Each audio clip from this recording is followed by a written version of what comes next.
Bueno, entonces para poder, digamos que buscar la manera en la que podemos representar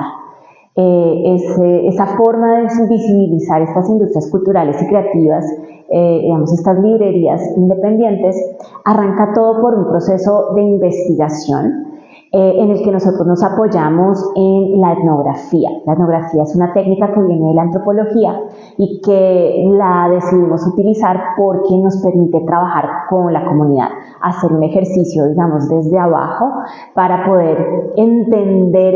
quiénes son ellos, quiénes somos nosotros, cómo nosotros denominamos, por ejemplo, qué son las industrias culturales y creativas y las librerías independientes. Entonces, escogimos trabajar con etnografía de campo,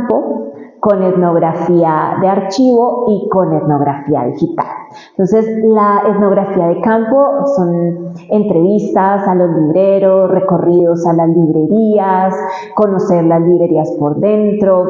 este ejercicio de entrevistas y de trabajo con los libreros, con quienes visitan y digamos que son clientes de estas librerías y que fueran ellos mismos los que de alguna u otra manera nos ayudaran a recolectar esa información acerca de, por ejemplo, cuáles son esas pertenencias sociales o cuáles son esas narrativas biográficas que ellos pueden establecer acerca de esas librerías o estas industrias culturales.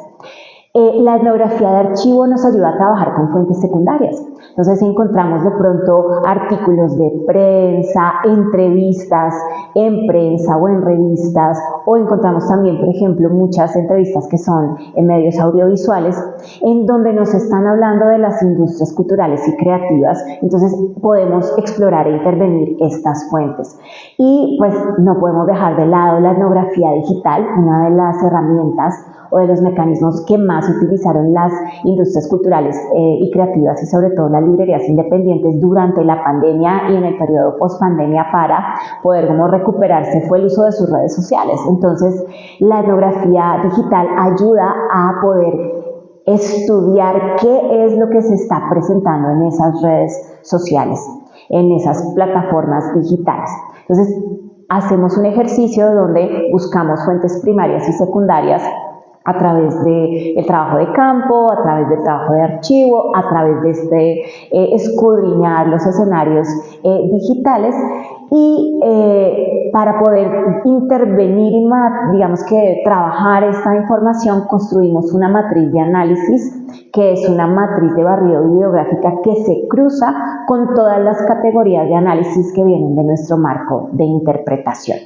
Entonces, lo que hacemos es que vamos fuente por fuente, fuente secundaria, fuente primaria, le vamos haciendo toda una especie de análisis de discurso a través de las categorías que tenemos de análisis. Entonces, el concepto de librería independiente, entonces buscando el catálogo, mirando el librero de oficio, mirando la librería o la industria cultural como agente cultural.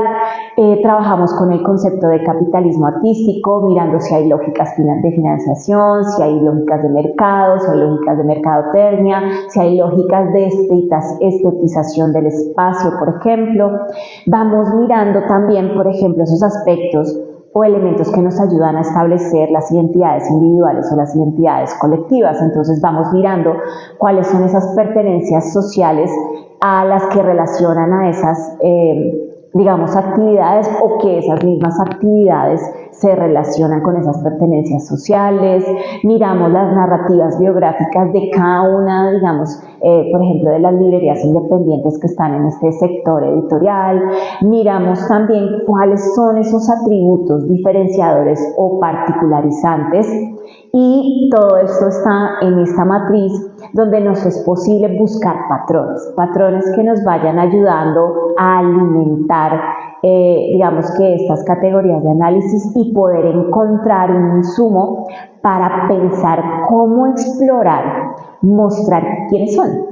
Esas identidades que de una o de otra manera hay en esas industrias culturales y creativas.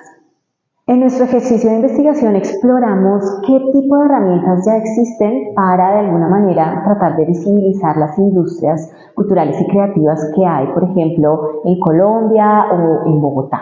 Y encontramos diversidad de herramientas. Por ejemplo, está la cuenta satélite de Economía Naranja, pero entonces son datos muy globales acerca de qué está sucediendo con estas industrias culturales y creativas, o existen directorios acerca de las industrias culturales y creativas, por ejemplo, en Bogotá, pero la información es una información muy comercial. La dirección, el teléfono, la página web, las redes sociales.